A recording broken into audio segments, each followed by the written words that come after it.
గత కొన్ని రోజులుగా చూస్తే మాత్రం రాజకీయం అనేటువంటిది చాలా హీట్ ఎక్కి కనిపిస్తుంది. అంటే ఇప్పుడు వరకు మీరు అన్నట్లుగా ప్రజలు దూరం అయ్యారు, ఇంకో పక్కన ఆయన తీసుకుంటున్నటువంటి నిర్ణయాలతో పార్టీ నాయకులు దూరం అవుతూ ఉన్నారు. ఇప్పుడు ఏకంగా కుటుంబ సభ్యులు కూడా జగన్మోహన్ రెడ్డిని దూరం పెడుతున్నటువంటి పరిస్థితి. ఈ పరిణామాలు ముఖ్యంగా కడప జిల్లా వాసిగా ఉన్నారు కాబట్టి కడప జిల్లాలో ఎలా ఉంది అక్కడ రాజకీయం? ఎక్కడైనా ఒక నాడు ఉంది, ఇల్లాలను చూసి ఇంటిని చూడమని చెప్పి, కాబట్టి ఇంటిని చూసి ఇల్లాలను చూడమని. కాబట్టి ఆయన కుటుంబ వ్యవహార శైలి, ఆయన కుటుంబం సభ్యులు పడుతున్న బాధలు, వాళ్ళు మాట్లాడుతున్న బాధలు చూసి ఆయన వ్యవహార శైలి ఏ విధంగా ఉంటుంది రాష్ట్ర ప్రజలు అంచనాకు రావడం జరిగింది. కుటుంబ సభ్యులనే ప్రేమించని వాడు ఈ రాష్ట్ర ప్రజలను ఏం ప్రేమిస్తాడు, ఎలా ప్రేమిస్తాడో ఈ రాష్ట్ర ప్రజలు ఆలోచించారు. కాబట్టే ఎన్నికలు ఎప్పుడెప్పుడు జరుగుతాయి, ఎప్పుడెప్పుడు ఈవీఎంల మీద అతనికి వ్యతిరేకంగా ఓటు వేయాలనే ఆలోచనకు ప్రజలు సిద్ధం కావడం జరిగింది. అంటే అనేక రకాలుగా ఆయన బడ్జెట్ ప్రసంగంలో కూడా ఏదేదో విన్యాసాలు చేయడం జరిగింది. ప్రపంచ తత్వవేత్తలకు సంబంధించిన అనేక కొటేషన్లన్నీ పెట్టడం జరిగింది. ఆ కొటేషన్లను ఆయన ఒకసారి చదువుకున్నాడో లేకపోతే కనుక ఆయన తనకు ఇది వర్తిస్తాయే అన్వయిస్తాయో లేదని ఒక ఆలోచన చేసుకున్నాడో లేదో తెలియదు. కానీ ఎవరో రాసినారు, ఆ బడ్జెట్ ప్రసంగం చదవడం జరిగింది. ఆఖరుగా రాశారు బడ్జెట్ ప్రసంగం చివరి పేరాలో, మీ భవిష్యత్తుకు మీరే కారకులు, ప్రస్తుతం ఉన్న దుస్థితికి మనమే కారణం. కరెక్ట్గా రాశారు స్వామి వివేకానంద కొట్టని చెప్పి, ప్రస్తుతం ఉండే దుస్థితికి ఎవరు మనమే కారణం. జగన్మోహన్ రెడ్డి ఒక అవకాశం ఇవ్వండి అని చెప్పి, నేను మంచి సుపరిపాలన అందజేస్తా అని చెప్పి నమ్మి మోసపోయి ప్రజలందరూ కూడా ఓట్లు వేయడం జరిగింది. భవిష్యత్తుకు కూడా మీరు అంచనాకు రమ్మని చెప్పి దాంట్లో చెప్పాడు. కాబట్టి ఆయన కొట్టేసినే ఈ రాష్ట్ర ప్రజలు అన్వయించుకుంటున్నారు, శ్రద్ధగా ఆలగించడం జరిగింది ఆ బడ్జెట్ ప్రసంగాన్ని. కాబట్టి ప్రజల భవిష్యత్తు ఏ విధంగా ఉండాలో వాళ్ళు నిర్ణయించుకునే సదవకాశం మరో 60-70 రోజుల్లో రానుంది. కాబట్టి ఖచ్చితంగా విఘ్నులైన ప్రజలు జగన్మోహన్ రెడ్డి గారు ఏదైతే తన బడ్జెట్ ప్రసంగంలో స్వామి వివేకానంద గారి కొటేషన్ పెట్టారో అది వాస్తవ రూపం దాల్చేదానికి మరికొద్ది రోజులుంది. సార్, ప్రధానంగా జగన్మోహన్ రెడ్డి చేస్తున్నటువంటి ఒక ఆరోపణ ఏంటి అంటే, నా కుటుంబంలో ప్రతిపక్షాలు చిచ్చు పెట్టాయి. ఏం చిచ్చు పెట్టారు సార్? ఎవరు పెట్టారు చిచ్చు? మీరే బాగుంటే చిచ్చు పెట్టాల్సిన పని ఏముంది?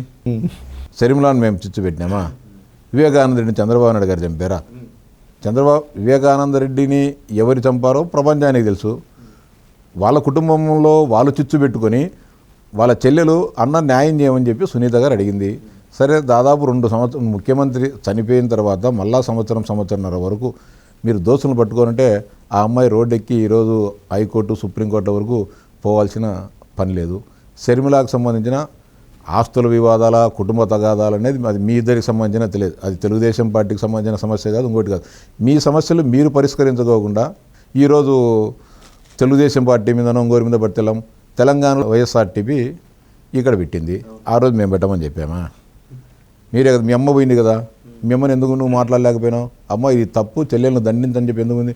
మీ అమ్మ పాదయాత్రకు పోయింది, పార్టీ ఆవిర్భావం రోజు విజయమ్మ గారు ఉన్నారు, మొత్తం అందరూ సకుటుంబ సపరివార సమేతంగా మీరు పోవడం జరిగింది కదా. ఆ రోజు ఏం చెప్పినారు? వయోజనురాలైంది, ఎక్కడైనా సరే పార్టీ పెట్టుకుంటే స్వేచ్ఛ ఉందని చెప్పి సజ్జల రామకృష్ణారెడ్డి గారు సెలవు ఇచ్చినారు కదా. ఆంధ్రప్రదేశ్ పీసీసీ ప్రెసిడెంట్గానే వచ్చేస్తానే చంద్రబాబు నాయుడు కుట్ర అనాల్సిన పనే ఉంది. మనము బాగుంటే ఇతరులు ఎవరు కానీ పొలాలు పెట్టాల్సిన పల్లె. సరే, మేము బాగుంటే మమ్మల్ని ఏమైనా పొగుడుతుందా? మేమన్నా చంద్రబాబు నాయుడు గారిని తిడుతుంది, జగన్మోహన్ రెడ్డిని తిడుతుంది. ఆమె పార్టీ వాళ్ళ విధానాలు ఏముండేది అంటే మేము ఆయనను ఎంకరేజ్ చేసో లేదని మేము ప్రోత్సహించి మమ్మల్ని తిట్టదు కదా. చంద్రబాబు నాయుడు గారి ముఖ్యమంత్రి కావాలని ఆమెతో మేము చెప్పించిందాం కదా. ఆమె కాదు కదా, వాళ్ళ పార్టీ విధానం ఉంది, వాళ్ళ పార్టీ విధానం ప్రకారం వాళ్ళు వెళ్ళిపోతున్నారు. ఎవరి పార్టీలు ఆమె ఒక ఈ దేశానికి దాదాపు 130-140 సంవత్సరాల నుంచి ప్రాతినిధ్యం వహించే కాంగ్రెస్ పార్టీకి ఆంధ్రప్రదేశ్ రాష్ట్రానికి అధ్యక్షురాలుగా పార్టీ నియమించింది. వాళ్ళ పార్టీ విధానాలు ఉంటాయి, ఇంకో పార్టీ విధానాలనో లేకుంటే ఇంకోరికి అనుకూలంగానో ఇంకోరికి వ్యతిరేకంగానో ఆమె ఎందుకు పనిచేస్తుంది? వాళ్ళ పార్టీని ఈ రాష్ట్రంలో అధికారంలో తీసుకొచ్చేదానికి ఏ కార్యక్రమాలు చెప్పాలి ఆ కార్యక్రమాలు చేసుకుంటూ పోతాంటారు. ఇప్పుడు షర్మిలా కార్యక్రమాలు షర్మిలాకుండా, కేఏ పాలుకుండా, సిపిఐలు కూడా, లేకపోతే కనుక సిపిఐలు ఏ రాజకీయ పార్టీ పెట్టారు వాళ్ళ అజెండా ప్రకారం వాళ్ళు ఈ రాష్ట్రంలో అధికారాన్ని ఏ విధంగా చేయించుకున్న దానిపైన వాళ్ళ ప్రయత్నాలు వాళ్ళు పనిచేస్తున్నారు. దాంట్లో చంద్రబాబు నాయుడు గారిని లేకుంటే తెలుగుదేశం వారిని ఆడిపోసుకునేటం వల్ల వచ్చే ఉపయోగం ఏముండదు అనేది జగన్మోహన్ రెడ్డి గారు గమనిస్తే మేలు.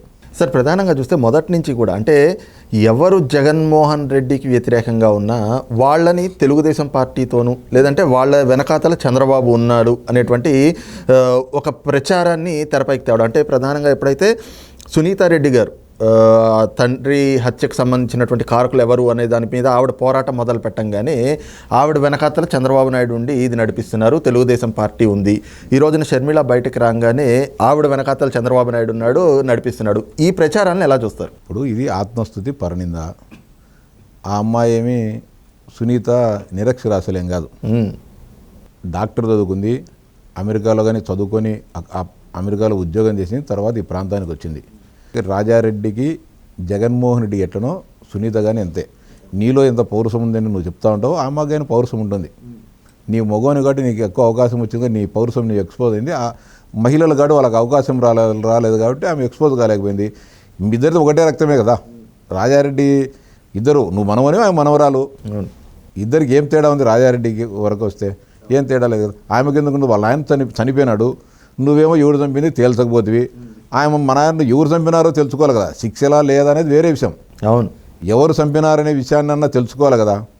దానికోసం పోరాటం చేస్తుంది. దాంట్లో నువ్వు స్వాగతించి ఈ సమస్యకు నీ చెల్లెలికి అండగా నిలబడి మీ చిన్నాన్ని ఎవరు చంపారని చెప్పి కనుక్కుంటే బాధ్యత నుంచి నువ్వు వైదొలిగినాడు. కాబట్టి ఆ అమ్మాయి పౌరుషంగా నాలో ప్రవహించేది కూడా రాజారెడ్డి రక్తమే, నాలో ప్రవహించేది వివేకానంద రక్తం అని చెప్పి ఆ అమ్మాయి పోరాటం చేస్తుంది. ఆ పోరాటాలకు తెలుగుదేశం పార్టీకి ఏం సంబంధం ఉంది? అమ్మాయికి డబ్బులు లేదా వాళ్ళ దగ్గర, లేకుంటే లాయర్లు తెలియదా, లేకుంటే కోర్టులు తెలియదా, ఇంగ్లీష్ రాదా, తెలుగు రాదా, అన్నీ వస్తాయి కదా. ఆయన ప్రపంచమంతా తిరిగిన అమ్మాయే కదా. మీరు ఎందుకు అవన్నీ మాట్లాడడం? అన్నీ వృధా మాటలు, ఉపయోగపడని మాటలు ఇవన్నీ వైకాపాలు మళ్ళీ ఇప్పుడు పెడతారు. మీతో డిఫరెన్స్ కాకుండా వరకు వైఎస్ షర్మిలారెడ్డి, మేము వదిలిన బాణమండ్రి, ఇప్పుడేమో మురుసుపల్లి షర్మిలా శర్మ అంటున్నారు. అంటే ఎక్కడికి పోతుంది ఇది? అంటే మీకు నచ్చితే సంసారులు, నచ్చకపోతే వ్యభిచారులు. మీరే అంతకుముందు సోషల్ మీడియాలో షర్మిలా పైన ఎన్నికల ముందు ఏదో సోషల్ మీడియాలో పోస్టులు పెట్టారని చెప్పి ఇదే షర్మిల, ఇదే బ్రజిలియన్ కానీ మీరంతా తొడుకొని పోయి Banjara Hills police station, Jubilee Hills police స్టేషన్లో కంప్లైంట్ ఇచ్చినారు. రాబోద్దు పెద్దగా సాక్షి పేపర్లో రాసినారు. రాజశేఖర్ రెడ్డి బిడ్డను వైఎస్ షర్మిలాను క్యారెక్టర్ అసాసినేషన్ చేస్తున్నారని చెప్పి. ఆ రోజు కానీ మేము ఖండించినాం. ఎవరు ఏ ఆడబిడ్డైనా ఆడబిడ్డే. మా ఇంట్లో ఆడవాళ్ళు ఉన్నాం, మా పార్టీ వాళ్ళను ఉన్నాం, మేము ఖండిస్తాం, తప్పదు అది. అవతల వాళ్ళని కానీ మేము ఎక్కడ కానీ తెలుగుదేశం పార్టీ ఇప్పుడు కానీ మహిళలపైన అసభ్యంగా మాట్లాడమని కానీ, మహిళలపైన అసభ్యంగా దూషించమని చెప్పి కానీ ఎక్కడా లేదు. మా నాయకుడు ఖచ్చితంగా చెప్తాడు, మన విధానాలపైన పోరాటం చేయాలి. ప్రభుత్వం చేసే అవినీతి అక్రమాలపైన, ప్రజల మీద చేసే వేధింపులు, ఈ అరాచకాలపైన మనం ప్రజాస్వామ్యబద్ధంగా పోరాటం చేయాలా. అదొక రకరకాల మాధ్యమాల ద్వారా, పేపర్ కానీ, లేకపోతే కనుక సోషల్ మీడియా కానీ, టీవీల ద్వారా కానీ, మన ప్రసంగాల ద్వారా, మాటల ద్వారా, రాతల ద్వారా కానీ మన భావజాలం ఏంది, మన సిద్ధాంతాలు ఏంది చెప్తాం. దాన్ని ఎవరు మహిళలను కించపరిచినా కానీ తప్పే. అంటే ఎంత దిగజారుడు తనానికి పోయినారో అంటే చెల్లెలు ఆంధ్రప్రదేశ్కి వస్తానే తట్టుకోలేక ఆమె క్యారెక్టర్ పైన, ఆమె కులం పైన, మతం పైన రెండో వివాహం ఈ పొద్దు అది ప్రపంచానికి అందరికీ తెలుసు కదా. ఈ దేశంలో ఆమెను రెండో వివాహం చేసుకుంది, ఎంతమంది చేసుకోలే? అది కాదు కదా. ఆమె అడుగుతూ ఉంది, మణిపూర్లో క్రిస్టియన్లపై దాడులు చేస్తే ఒక క్రిస్టియన్గా ఉండి జగన్మోహన్ రెడ్డి గారు ఎందుకు ప్రశ్నించలేదు, ఎందుకు మాట్లాడలేదు అని అడుగుతుంది. ఆన్సర్ చెప్పండి. దానికి కులం ఎందుకు, గోత్రం ఎందుకు, జెండర్ ఎందుకు? ప్రత్యేక హోదా నేను అధికారంలోకి వస్తే ప్రత్యేక హోదా తెస్తానని చెప్పి ఊరు వాడ మాట్లాడు, ఎందుకుగాను ప్రత్యేక హోదా తేలేదు, ఎందుకుగాను మోడీ మెడలు వంతలేదని చెప్పి ప్రశ్నిస్తుంది. దానికి సమాధానం చెప్పు. పోలవరం 2022 సంవత్సరానికల్లా జాతికి అంకితం చేస్తామని చెప్పినా కదా జగనన్న. ఎందుకు గాను 2024 వచ్చినా కూడా ఎక్కడ వేసిన గంగలు అక్కడే ఉంది, ఎందుకుగాను నువ్వు చేయలేదని చెప్పి ప్రశ్నిస్తూ ఉంది. కడప స్టీల్ ప్లాంట్ కట్టకపోతే నేను కడప జిల్లాలో ఓట్లు అడగనని చెప్పి ప్రజలందరి ముందర చెప్పినావే జగనన్న. స్టీల్ ప్లాంట్కు ఒక తట్టెడు మట్టి వేయలేదు, ఒక ఇటుక బిళ్ళ వేయలేదు, నువ్వు ఎందుకు ఈ కార్యక్రమానికి శ్రీకారం చుట్టలేదు చెప్పు జగనన్న అని గౌరవంగానే అమ్మాయి అడుగుతుంది. దాంట్లోకి సమాధానం చెప్పాలి. అనేక రకాలుగా ఆమె ప్రశ్నిస్తూ ఉంది. దానికి సమాధానాలు చెప్పుకోకుండా మహిళలపైన అత్యాచారాలు జరుగుతున్నాయి. ఒక మహిళ హోంమంత్రిగా ఉండి ఈ రాష్ట్రంలో దళితులపైన అత్యాచారాలు, అన్యాయాలు, వాళ్ళకి అన్యాయాలు జరుగుతుంటే ఎందుకు మాట్లాడవు జగనన్న? దీనికి సమాధానం ఆమె అడిగే ప్రశ్నలకు, మౌలిక ప్రశ్నలకు నువ్వు సమాధానం చెప్పాలి తప్ప క్యారెక్టర్ అసాసినేషన్ వ్యక్తిగతంగా అయితే నీ చెల్లెలు నువ్వు గబ్బు చేసుకుంటాను. నీ చెల్లెలే కదా, నీతో రక్తం పంచుకొని నీ వెనకల పుట్టిన అమ్మాయే కదా. నీ చెల్లెలు క్యారెక్టర్ అసాసినేట్ చేసుకుంటే మీ కుటుంబం పల్తన అవుతుంది తప్ప ఇంకొకరు పల్చన గారు.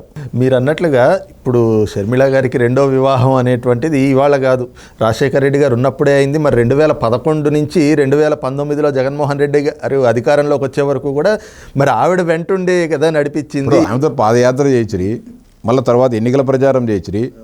బ్రదర్ అనిల్ని అడ్డం పెట్టుకొని రాజశేఖర రెడ్డి గారు బతికిన 2004 ఎన్నికల్లో కానీ, 2009లో కానీ, లేకపోతే 2014 కానీ, 2019లో కానీ రాష్ట్రంలో ఉండే క్రైస్తవ మిషనరీలు అందరితో, వాళ్ళ చర్చి ఫాదర్లు అందరితో మాట్లాడి ఒక విధంగా క్రిస్టియన్ కమ్యూనిటీని మీ వైపుకు తిప్పుకునేదానికి బ్రదర్ అనిల్ని వాడుకున్నారు కదా ఆ రోజు.